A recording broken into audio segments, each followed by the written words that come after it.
नमस्कार मित्रों, मेरा नाम है आदित्य। आप देख रहे हैं advocate Aditya YouTube channel.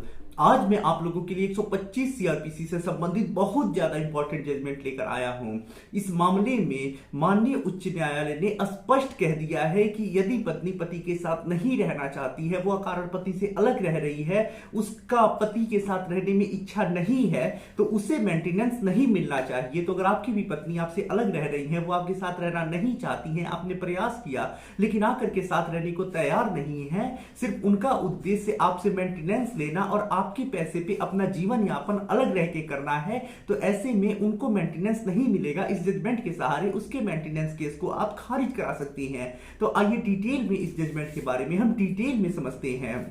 Video में आगे बढ़ने से पहले मैं आपको एक महत्वपूर्ण बात बता देना चाहता हूं। मेरी एक किताब पब्लिश हुई है जिसका नाम है legal guide for husband in matrimonial cases. जैसा इस किताब का नाम ही है legal guide for husband in matrimonial cases, वैसा इस किताब का उद्देश्य भी है। इस किताब में आपको matrimonial cases 498, 125 CrPC, DV act, section 9 divorce case, इन सब मुकदमों के संबंध में काफी अच्छी जानकारी मिल जाएगी।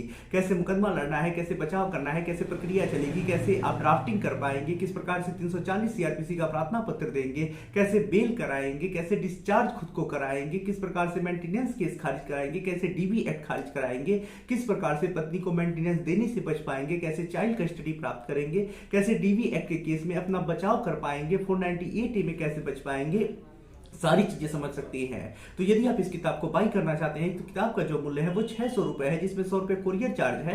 किताब को बाई करने के लिए व्हाट्सएप पर मैसेज करिएगा। अब आइए अपने महत्वपूर्ण जजमेंट के ऊपर हम आते हैं। तो देखिए, आज का जो हमारा जजमेंट है वो Punjab and Haryana high court ने दिया है, और ये जो जजमेंट आया है पूनम वर्सेस महेंद्र कुमार के मामले में आया है। जजमेंट का लिंक आपको डिस्क्रिप्शन में मिल जाएगा। तो देखिए, इस मामले में कोर्ट ने यह स्पष्ट कह दिया है कि अगर पत्नी पति के साथ नहीं रहना चाहती है, उसका पति के साथ रहने में इच्छा नहीं है, वो अकारण पति से अलग रह रही है, तो उसे मेंटेनेंस नहीं मिलना चाहिए। और इस मामले में पत्नी के मेंटेनेंस का जो आवेदन है उसे नीचे से लेकर ऊपर तक सभी कोर्ट खारिज कर देते हैं। तो देखिए, मामले में होता कुछ ऐसा है कि जो पत्नी होती है, जब विवाह हो जाता है, उसके 2 बच्चे हो जाती हैं, उसके बाद पति और पति के घर वालों के ऊपर धारा 498 AIPC और अन्य धाराओं में मुकदमा भी दर्ज कराती है। साथ ही साथ 125 सीआरपीसी के तहत भरण पोषण की भी मांग करती है, जिसमें पत्नी कहती है कि जो पति है वो कहीं काम करता है और 10,000 रुपए प्रति माह वो कमा भी रहा है, ऐसे में उसे मेंटेनेंस दिलवाया जाए। उसके बाद जब पति हाजिर होता है तो विरोध करता है, जिसमें पति ये बताता है कि जो पत्नी है वो खुद पति के साथ नहीं रहना चाहती है, खुद ही पति का घर छोड़ करके जा चुकी है, पत्नी की इच्छा पति के साथ नहीं रहने की है।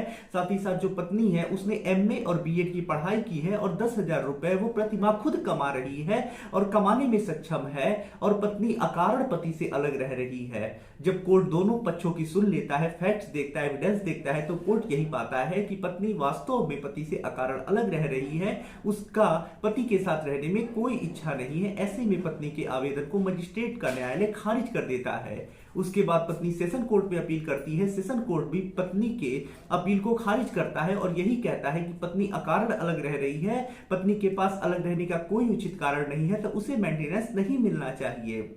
उसके बाद जो पत्नी होती है उच्च न्यायालय में अपील दायर करती है, जिसमें पत्नी मेंटेनेंस का मांग करती है और कहती है कि जो फैसले हुए हैं वो गलत हुए हैं, उसे मेंटेनेंस मिलना चाहिए। जब कोर्ट पूरे मामले को देखता है तो कोर्ट इसमें यही कहता है कि पति ने विवाह विच्छेद के लिए मुकदमा किया, जिसमें पत्नी ने ये कहा है कि वो व्यक्तिगत कारणों से पति से अलग रह रही है। साथ ही साथ पत्नी ने मारपीट के संबंध में बातें लिखवाई हैं, लेकिन उसका कोई साक्ष्य नहीं है पति से वो क्यों अलग रह रही है, इसका उसके पास कोई कारण नहीं है, ना ही कोई ऐसा साक्ष्य है जिससे वो साबित कर पाए कि इस वजह से वो पति से अलग रह रही है। तो ऐसे में जो पत्नी है वो पति से अकारण अलग रह रही है, अलग रहने का उसके पास कोई उचित कारण नहीं है। ऐसे में जो पत्नी पति से अकारण अलग रहती है वो मेंटेनेंस पाने की हकदार नहीं होती है, और जो कोर्ट होता है पत्नी के मेंटेनेंस का में जो अपील होता है उसे खारिज कर देता है। तो अगर आपकी भी पत्नी आपसे अकारण अलग रह रही है, उनके पास अलग रहने का कोई कारण नहीं है, अलग क्यों रह रही है वो नहीं बता सकती है, अलग रहने का कोई आधार नहीं है, कोई साक्ष्य नहीं है, तो ऐसे में आप इस जजमेंट के सहारे पत्नी के मेंटेनेंस के आवेदन को खारिज करा सकती हैं। बहुत इंपॉर्टेंट जजमेंट है। बाकी डिटेल में समझने के लिए या किसी अन्य कानूनी विषय पे मुझसे सलाह प्राप्त करने के लिए मेरा व्हाट्सएप नंबर स्क्रीन पे दिखाई दे रहा होगा, मैसेज करके अपॉइंटमेंट बुक करा के आप मुझसे कॉल पे बात कर सकते हैं। वीडियो पसंद आया हो तो वीडियो को लाइक करें, दोस्तों के साथ शेयर करें चैनल पे नए हैं तो चैनल को सब्सक्राइब करके बेल आइकन दबाएं। मिलते हैं नए वीडियो के साथ अगले दिन, तब तक के लिए जय हिंद, जय भारत।